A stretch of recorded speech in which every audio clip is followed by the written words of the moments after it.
Hi, hello mga mare. Sa mga nagtatanong nga kung saan ko nga nabili ito yung nasa gripo ko, ay eto na nga po, ilalagay ko na nga sa comment section ng link kung saan mabibili. I-check out nyo na lang po sa Yellow Basket. Napakainam nga nitong water filter nga dito sa gripo namin dahil nga nasasala pa yung tubig na nanggagaling dito sa gripo. At kainaman nga mga mare dito ay removable nga siya. Pwede mo siyang tanggalin kung lilinisin mo na nga. Ito nga po sa pinakaloob niya, may mga parang bato-bato pa dito sa ilalim at may maliit na LC dito sa ilalim. At kagandahan nga mga mare, meron nga siyang lock mo ikakabit mo na nga dito sa gripo niya. Tapos mga mare, foldable nga rin siya. Pwede mo siyang ihaba at pwedeng ikli. Papakita ko nga sa inyo mga mare kung paano nga ikabit dito sa gripo. Less hassle nga pala ang pagkakabit nito dahil nga napakadaling ikabit, hindi mo na kailangan ng manual. At kung maluwag nga dito sa gripo nyo, ay pwede mo higpitan dito. Pipihitin mo nga lang pala yung kulay dilaw para na humigpit. At ang kagandahan pa nga dito mga mare, hindi na nga makalat yung pagtulo ng tubig. Pag nga kasi wala tong water filter na to, naku, napakakalat nga ng tubig pagka pinihit mo. Ito na nga yung sinasabi ko sa inyo mga mare dahil nasa sala nga nito yung tubig. Ang lagay mga mare, dito na nga ako kumukuha ng tubig pagka ako'y magkakape. Pakukuluan din naman kasi. At ito pa sa isa sa kagandahan nga mga mare na pwede mo nga siyang ibaling kung saan dahil nga foldable siya. O siya mga mare, kung gusto mo nga ito, hanapin mo na nga sa comment section yung link kung saan mabibili. I-check out mo lang sa Yellow Basket. 15 pesos nga lang pagkakabili ko dyan, sobrang mura nga naman. At marami ka pang pagpipili ang kulay, hindi lang kulay blue. Alam nyo naman mga mare, team asul nga tayo kaya puro blue ang aking mga gamit. O siya mga mare, i-check out nyo na. Dito na mo lang video ko. Bye-bye! Hi! Hello mga mare! Happy Sunday nga po pala sa inyong lahat. Kaya naman pagkagising natin, simulan na nga agad natin ang trabaho para nga hindi nga tayo tamarin. Pero mas masarap magtrabaho nga mga mare pagka magkakape ka. Kaya heto, sisimulan ko na magpaint ng tubig. Aminin nyo man o hindi mga mare, kayo din yung nagkakape bago mag-umpisa sa trabaho. Siyempre mga mare, mas masarap nga magtrabaho pagka mainit pa ang sikmura. At sa tingin ko nga mga mare, kayo nga rin ni Cafe is Life. O siya, heto nga pala, nililinis ko na nga pinagkalatan ni Mr. kanina dahil nung pumasok nga siya kaninang alas 4. Nag-alarm nga din pala ako mare dahil nga nilutuan ko siya ng babaunin niya sa trabaho. Para nga hindi na siya bibili doon sa kantin dahil nga sa kantin na mamahal nga ng bilihin. 2 piraso nga lang naman ako at isang patatas 60 pesos na. Kaya naman lagi ko na lang siya pinagluluto para pambaon niya para makatipid nga. Pero nga minsan hindi ko siya nalulutuan kaya mga naman dilata lang nababaon niya. Ganyan nga ang magiging baon ng mister pagka hindi nga marunong magluto. Nung pagkatimpla ko nga ng kape, humigop lang ako ng 2 higupan at nagsimula na nga ako dito sa trabaho dito sa loob ng bahay. Inuna ko ang gamitan ni mister dahil nga kung saan na nga lang nilagay, nagmamadali siguro kaya ganun. Siyempre tayo naman ang mag-a-adjust dahil nga tayo nga ang taong bahay. Pagkatapos ko nga dito mga mare, kinuha ko na yung mga sandata ko para umpisa magwalis. Nakita nyo nga mga mare, tinataas ko nga yung mga dustpan ko dahil nga pag binabayan, nako yung mga anak ko saglit lang yan, masisira na agad. Alam nyo naman, pag may toddler kang anak, ultimong kasulok-sulukan at kalit-liitan, hinahalukay. O siya mga mare, bibigyan ko nga kayo ng tips para nga hindi kayo tamarin magtrabaho. Aba, pagkabangon nyo, magsimula na nga agad kayo para mabuhay na yung mga dugo nyo sa loob ng katawan nyo at hindi nga kayo tamarin sa pagtatrabaho. Alam nyo naman, ang panahon ngayon, sobrang lamig, ang sarap humilata maghapon. Kaya naman nanghihikayat ngayong panahon dahil nakakatamad nga magtrabaho. So ako nga mga mare, ganito nga ang ginagawa ko pagkabangon nga, magtitimpla na nga kape at uumpisahan ko na magtrabaho agad. Kasi nga pag tinanghali sa paglilinis ay nako, doon ka aatakihin ang katamaran. Hanggang sa di mo na magawa yung gagawin mo at lalo na pag nakahapon na ng cellphone, nako aabutin na hanggang sa hapon. Kaya ang ending, yung lilinisin mo, ipagpapabukas mo na lang. O hayan mga mare, nabigyan ko na nga kayo ng tips kung paano hindi tamarin sa trabaho dito sa loob ng bahay. At siya nga pala, huwag niyong kalimutang magpagpag dito para nang maalis ang malas at pumasok ang swerte. Pero kung ayaw naman sundin pa, pwede naman kayong humilata maghapon. Bahala kayo sa buhay nyo yan eh. Wala namang masama mga mare kung maghilata kayo maghapon, lalo na ngayon malamig ang panahon. Okay lang naman yan kung paminsan-minsan lang.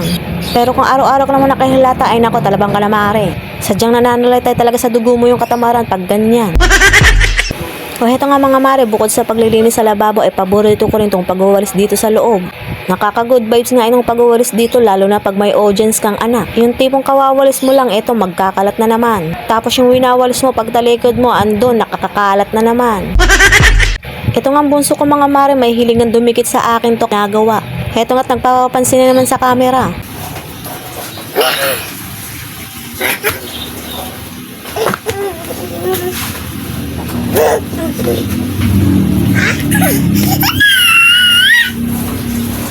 Hay naku mga mare, nagpapapansin na nga sa camera pero nga mamaya-maya tinaob na yung cellphone ko. Kaya nga tinaas ko muna tapos pinagpatuloy ko itong ginagawa ko dito. Madali na naman itong walisan itong mga mare itong loob ng bahay namin. Napakalit kasi ng space namin. Ilang hakbang-hakbang nga lang at ilang kembot-kembot tapos muna nga. At pagkatapos ko nga sa pagwawalis mga mare, pinagpatuloy ko nga itong pagkakape ko. Malamig na ko na nga. Pero yung meto't nakapuntot na naman sa akin. Buti nga tong panganay ko, nandun nga lang sa labas, nagduduyan. O siya mga mare, patapos na nga itong video ko at kung hindi ka pa nga nakaka-follow, mag-follow ka na, dyan ka na, bye-bye. Hi! Hello mga mare! Isang nakakapagod na ganap ngayon for today's video dahil maghapon lang naman tayong nagtrabaho dito sa loob ng bahay. Alam niyo naman ang mga gawain dito hindi matapos-tapos. Pero araw-araw ka naman naglilinis pero bukas meron na namang linisin. Kaya heto, tara samahan niyo ako dito. Pero bago nga yan mga mare, magkakape nga muna tayo. Alam niyo naman, cafe is life, hindi mabubuhay ng walang kape. Aminin, kayo rin. O diba sabi ko nga sa inyo nung isang araw, para nga hindi kayo tamarin sa maggawa dito sa loob ng bahay, umpisahin nyo na agad pagkagising nyo. Para maaga pa lang tapos na ang trabaho nyo. Pagkatapos nyo, sige, higa kung gusto nyo. Ganun lang yun mga mare. So ayan mga mare, higop nga muna ako ng 2 kutsarang kape bago magsimula. Maluwanag na naman ang kalangitan, nangaakit na naman para magsampay.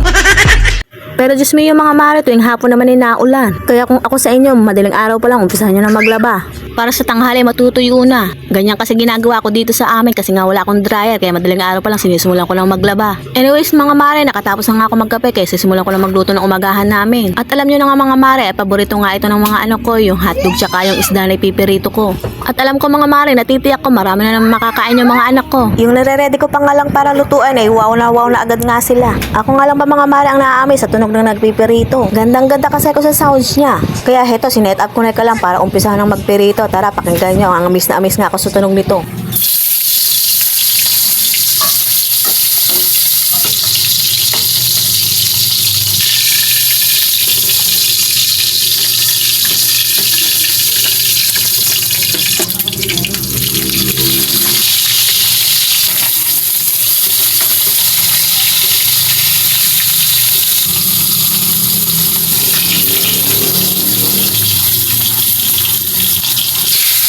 O ayan mga mare, dyan nga ako amis na amis pagka nagpipirito nga ako kaya ina-asmir video ko na lang pagka luto serya ang ganap ko.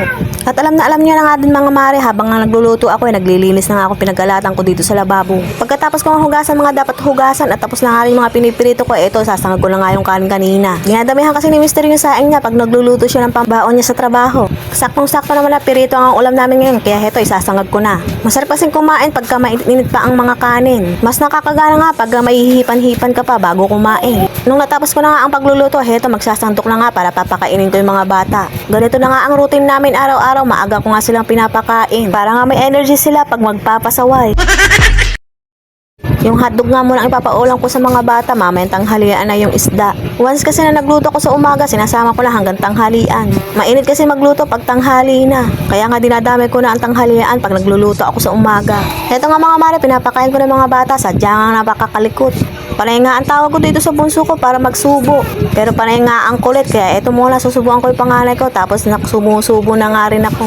Pagdating nga sa pagpapakain ng mga bata mga mare, hay nako, natatagalan nga kami. Habang kumakain nga to yung mga naglalaro pa, pag tinatawag ko na may tatakbuhan pa nga ako. Lalong-lalo na nga tong bunso ko, panay nga ang likod. Pag nakakita nga ng camera sa harapan niya, ay nako, sinasabi ko sa inyo, magpapapansin siya sa camera. Kaya nga mga mare, bago nga matapos ang pagpapakain ko sila na, ay nako, pagod na ang bibig ko.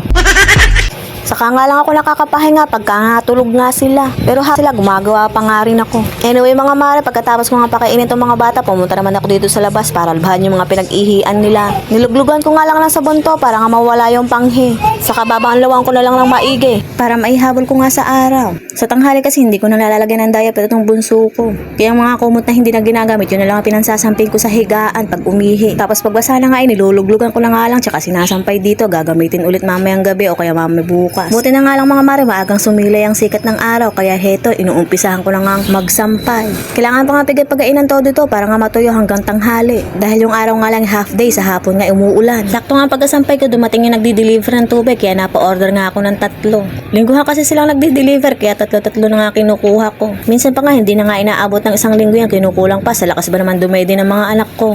At heto nga tayo mga mare, nagiging malakas nga tayo pag wala nga si mister. Ang lahat ng mabibigat nga, kaya natin buhatin. Wala nga kasi tayong mauutusan. O siya mga mare, patapos na nga itong video ko at kung hindi ka pa nga nakaka-follow, mag-follow ka na. Diyan ka na, bye-bye!